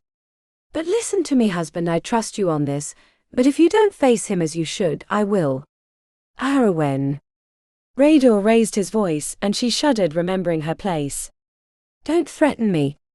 Your uncle will have a fair hearing, according to William's laws, which require listening to all parties before judging. And you will accept my decision. Ariwynn said nothing. Inside she knew she would only accept one outcome, her uncle's absolute guilt. But she remained silent, she trusted Rhaedor would fail in her favor. He had told her he believed her by the waterfall when she told him the truth. I'll go to my room, she conceded, wanting to end the conversation. Rhaedor nodded. The riders were approaching, time was running out. But before she turned away, he added, I promise to protect you and your brother. Don't forget. Yes, husband. Ariwynn kept her face serene as she walked toward the gates. At the last step she turned. He was watching her. She tilted her head slightly. I trust you, my lord. And inside she whispered, don't fail me. Chapter 18. Two rival bloodlines. One single flame. As soon as Ariwynn was safe inside the castle, Rhaedor let the worry harden on his face.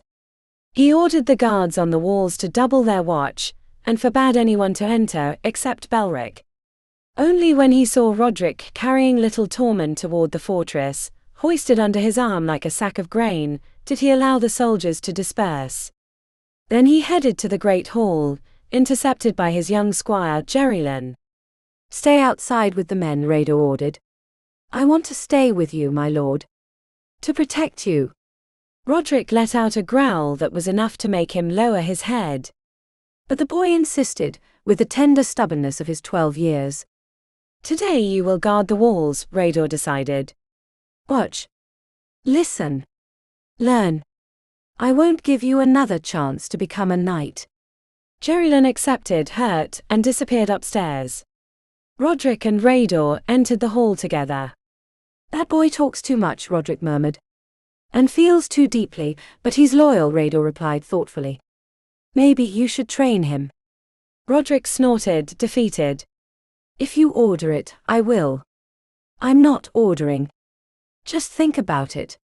When they both took their seats, Roderick dared to ask, "Do you think Belric is behind the massacre?" Rhaedor rubbed his chin, somber. "I don't know." "Ariwynn believes it. So do the servants. But anger is not proof." "I will listen to the man before judging him." Roderick nodded, though unease tightened his shoulders. He knew the hawk's temper, cautious, logical, not given to rash judgments. Still, he feared the passion Rhaedor felt for his wife might cloud his judgment, or sharpen it too much. Then the door opened, and 2 guards brought in Belric. Short, stocky, and ridiculously dressed in bright colors, the man moved as if dragging an invisible burden. "I am Belric Montrevant," he announced, nasal and trembling. Rhaedor watched him silently until his voice filled the room like thunder. "I am your baron. Enter." He allowed him to kneel, only for a moment. "Many blame you for the attack." "Speak." Belric began to sob, denying everything, swearing love for his dead brother. Rhaedor listened without blinking, with the cold patience of one who measures a man by his gaps, not his words. "You are not in mourning," he observed. "I dressed in my best clothes. My brother liked bright colors." The baron had to hold back his disdain. Belric stammered, admitting the argument with Tormund, how much he desired his lands, the resentment he'd built up. But Rhaedor already had a clear reading. The man was lying, and too weak to be the mastermind behind the crime. Belric's confidence grew enough to clumsily suggest that he, as the only uncle, should be Tormund's guardian. He even allowed himself a disparaging remark about Ariwynn. Rhaedor nearly lost control. "You're speaking about my wife." Belric paled, on the verge of collapse. The baron ended the interview. "Return to your people. I will call for you. Consider yourself lucky to keep your life." When he left, Roderick shuddered. "I can't believe he's Tormund's brother. He's arrogant and cowardly, but not a leader." "He planned nothing," Rhaedor concluded. "There's someone else behind this. And I'll use Belric to find them." Roderick nodded, convinced the hawk would uncover the truth. Rhaedor stood. "I need to see my wife. Take care of the boy." Roderick watched him go up the stairs, wondering how Lady Ariwynn would react when she learned her husband didn't intend to execute Belric immediately. That would be a greater challenge than any battle. "Should I watch the lady as well?" he asked suddenly. Rhaedor stopped on the stair landing. "No. That's my business. Today she'll be by my side, though it's not usual. I need to know where she is while Belric is around, and protect her." "And protect Belric from her." Roderick ventured, trying not to smile. Rhaedor gave a faint smile. "From both sides." "Because if she decides to kill him..." "I'm afraid she might succeed." Chapter 19. Loyalty is both a weapon and a destiny. Ariwynn took a few moments to catch her breath. She went from holding Tormund, who was restless and confused, to gently embracing him while trying to explain her condition. The boy remembered nothing, neither the attack nor even how to play chess, that game they used to share so many afternoons. When Rhaedor opened the door, he found them by the window. Ariwynn held the little boy's hand as if it were an anchor. The child seemed lost within the shadows of his own mind. "Go with Roderick, little one," Rhaedor said, with a smile that cleared Tormund's eyes. The boy dashed toward the door, but the baron's firm hand stopped him. "Listen to me, Tormund. Stay close to Roderick. Understand?" The seriousness in that tone was enough. "I won't leave him," the boy promised before disappearing down the hall. Rhaedor closed the door slowly, gathering strength to speak with his wife. But when he turned, he found her already standing before him, too close to hide the truth. Her expression was calm, but her eyes betrayed anguish. Not used to comforting, Rhaedor placed his hands on her shoulders. "I want your word that you will listen to what I'm about to say, and that you will respect my decision." Ariwynn immediately shook her head, trembling uncontrollably. "I can't promise that, my lord." "I can't." "What if you at least listen to me?" "You've decided Belric is innocent," she whispered, feeling her knees weaken. "I haven't said that." "Then for you he's guilty." I haven't said that either, he replied, losing a bit of patience. But enough. I asked you to listen, not interrupt, he cut her off firmly. Can you grant me that, wife? Ariwynn swallowed hard. She knew he was struggling not to raise his voice. I won't interrupt. Rhaedor took a deep breath. I'll start by reminding you that I'm not obliged to tell you anything. You are my wife, and from now on many things may be mine alone. Do you understand? She nodded, though her heart felt heavy. Her parents had always shared their worries. For Ariwynn, marriage was supposed to be like that, but Rhaedor came from a different world forged among swords and silence. The Baron stepped back, sat down and watched her from the shadows. Your uncle is nothing like your father. Sometimes I even doubt they are brothers. It's too simple to blame him alone. Ariwynn held back, the questions burning on her lips. I don't think Belric is the mastermind behind the attack, he finally concluded. She looked at him quietly, as if enduring an invisible test. Rhaedor appreciated her calmness. Tell me, Ariwynn, do you think your uncle is a smart man? She thought for a moment. No. He's selfish. He comes to the house, demands, complains, never gives anything. He loves no one. I do believe he'd be capable of killing. But I also know he doesn't think much. If he did, years ago he would have learned to treat my father differently. So he's weak. Weak and evil. I won't agree or disagree with you, murmured Rhaedor. But I don't like what I see in him either. Ariwynn hesitated before adding, my mother said he suffered from the king's sickness. And what does that mean? Preferring men over women. Rhaedor straightened as if struck by lightning. Guillermo would have your tongue cut out for such slander, he growled. Then it's not true, she asked, with an innocence that only fueled his fury. Of course not. And don't ever say it again. It's treason. Yes, husband, she whispered. I'm glad to know. He snorted, irritated and amused by her reckless way of speaking about things best left unmentioned. Listen, he continued, regaining composure. Your uncle is a fool. And a puppet. Ariwynn took a deep breath. Will you kill him or will I have to? Rhaedor choked on his own surprise. For now, neither of us will. We need him. Belric is a piece, and I intend to use him. He will lead us to the real culprit. Ariwynn felt a veil lift inside her.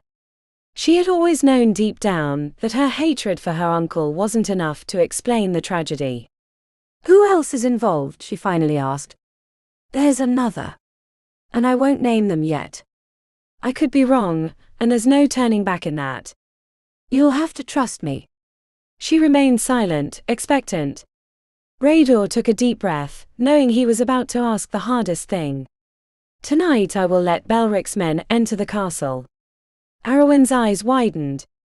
Our men far outnumber them, he reassured her. There will be no danger. You will be by my side during dinner. I want you to watch their faces, their gestures. Maybe you'll recognize one of those who wore masks.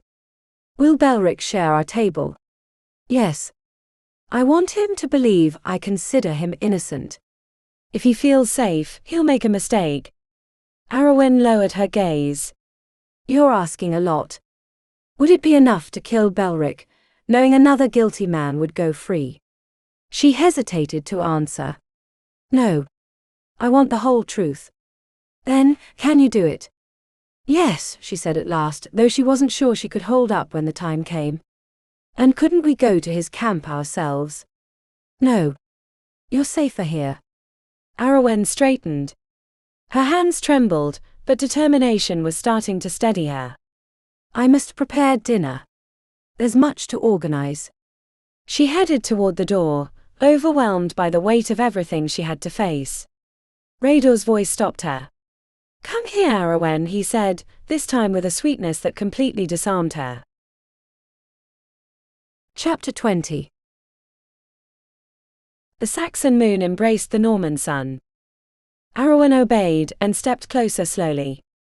She barely had time to blink when Rhaedor took her by the waist, sat her on his lap, and kissed her with a warmth that tasted of mint and promise. She was about to return the kiss when he ended it gently. "Did I hurt you last night?" he asked with a calmness that contrasted with the flush on her cheeks. "Not too much," she murmured, looking at his chin to hide her embarrassment. He chuckled softly. Then she lifted her gaze, catching an unexpected tenderness in his eyes. "And me? Did I hurt you, my lord?" she asked with genuine innocence. "Not too much," he admitted, surprised by the question. And also surprised by how much he liked that spark she let show in her eyes. If he could have lifted the weight of his grief from her, he would have done so without hesitation. He longed to see her laugh, to hear her joy without shadows. Gently he helped her stand and rose himself. "This is no time for love, wife. It's daytime. Can we only show affection at night?" she joked. But Rhaedor nodded with excessive seriousness. "Are you serious?" Ariwynn almost laughed. "Very serious." "Don't mock me, Ariwynn," he reprimanded firmly. "Displays of affection in front of my men are not appropriate. You must learn that." "Learn your place, woman." He didn't say it angrily, but with the rigid tone of someone repeating old rules, yet inside Ariwynn it sparked a fire. "My place, husband?" she asked, hands on her hips, holding back a fire he didn't seem to notice. Rhaedor reached the door, opened it, and when he looked back he found those green eyes flashing. "I asked you something," she insisted. "Where is my place?" "By your side, or behind you?" He frowned, puzzled by such fury. "Behind me, naturally. That's how it should be." Her expression hardened. Before she could answer, Rhaedor left and slammed the door, shaking his head. "This wife has much to learn," he thought. "This husband has much to learn," she thought as she heard the door close. Because she did not intend to live in his shadow nor walk behind him like a voiceless trail. No, she would follow her mother's example. She would walk beside him shoulder to shoulder. And Rhaedor would come to understand it. Oh yes. He still had a lot to learn. Chapter 21. The fallen fortress rises again with two hearts united. Gaitham, the bailiff of the farm, had died during the attack, just like Angram, the elderly overseer of the fields. And there were still other missing men to account for. New meetings had to be called, and soon, because Ariwynn felt overwhelmed by the chaos surrounding her. Although the responsibilities fell on Rhaedor, she knew it was also her duty to offer help. Her mother had always ruled alongside her father, reminding him that her task was to lighten the weight of the world for him. Ariwynn did not intend to be any less. She first fulfilled the promise made to her husband. She found Selin and entrusted her with organizing the dinner. The woman listened carefully to every instruction, then repeated them word for word. "The food will be simple," said Ariwynn. "There will be enough wild boar and pheasant and dove pies. But no peacocks or roasted swans, not even birds. Make sure to prepare sweets with clove and ginger." "Then we'll need plenty of beer, my lady," Selin replied. "Those spices will make the men terribly thirsty." "That's the point. No glass should be left empty. The beer will loosen their tongues and their caution." Selin, now calmer, murmured, "At first I didn't understand why that man had to sit at your father's table." "I thought you were encouraging him." "I have my reasons," Ariwynn answered softly. "Trust me." How much easier it was to ask for trust than to give it, she thought as she left. She crossed the hallway to the courtyard, where Rhaedor was holding the audience. Free peasants and serfs had come to present their disputes. Ariwynn wanted to watch him, to understand how he decided, how much he listened, what kind of man she had taken as her husband. She descended the steps, her gaze fixed on the back of Rhaedor's neck. He sat in his father's old chair. Roderick stood behind him, hand resting on the hilt of his sword. In front of them, two groups of villagers waited. In the center, a tanner named Menwald stood with his head bowed. The young squire Gerylin saw Ariwynn, and indicated a stool beside him. "Order from my husband," she whispered. The boy nodded. She looked again at Rhaedor. "Should I also sit behind you, husband? Be just a shadow at your back?"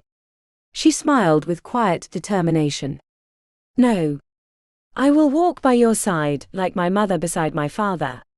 She took the stool and stepped forward. Gerylyn's eyes widened. Roderick shook his head in warning. Ariwynn responded with a calm smile and went on. She placed the stool next to Rhaedor, smoothed her skirt, and sat without looking at her husband. Rhaedor, in the middle of his judgment, momentarily lost his train of thought. His wife sitting beside him was a boldness he hadn't anticipated. He stayed silent, controlling himself, not giving his men the spectacle of a reprimand. Then he promised himself, "We will talk about this later." Ariwynn felt the storm pass over her, warm and dangerous like a held lightning bolt. She forced herself to keep her gaze forward. Rhaedor resumed speaking, "The accusation is serious. Did you know you were forbidden from hunting in the Lord's forests?" "I knew, Baron," Menwald replied. "I have served Lord Tormund for many years." He did not seem like a criminal, and Ariwynn had to hold back the urge to defend him. Rhaedor continued, "You were seen dragging the carcass of a deer." "I don't deny it. It was injured, a broken leg." "I killed it to end its suffering." A murmur ran through the crowd. Meinfred, the stable boy, stepped forward as a witness. Roderick confirmed the leg was broken. Rhaedor listened silently, evaluating the man as if he could see beyond his words. At last he nodded. "You are innocent, Menwald." A cheer erupted among the people. Ariwynn smiled, proud of her husband's justice still not fully known to her. She stayed by his side for the next 2 hours, watching how he resolved disputes, how he separated lies from truth, how he wielded power that was not violence but responsibility. That reassured her. Rhaedor was capable of finding and punishing those who had destroyed her family. When the audience ended, she prepared to leave before drawing her husband's attention, but she wasn't fast enough. A strong hand grabbed her arm. "Today I overlooked your boldness," he said quietly, "because Belric and his men are here." "It's been an exception, wife." "Understood." "I heard you, my lord," she replied innocently, "though I don't understand your displeasure. My mother always sat beside my father." "That's how it should be."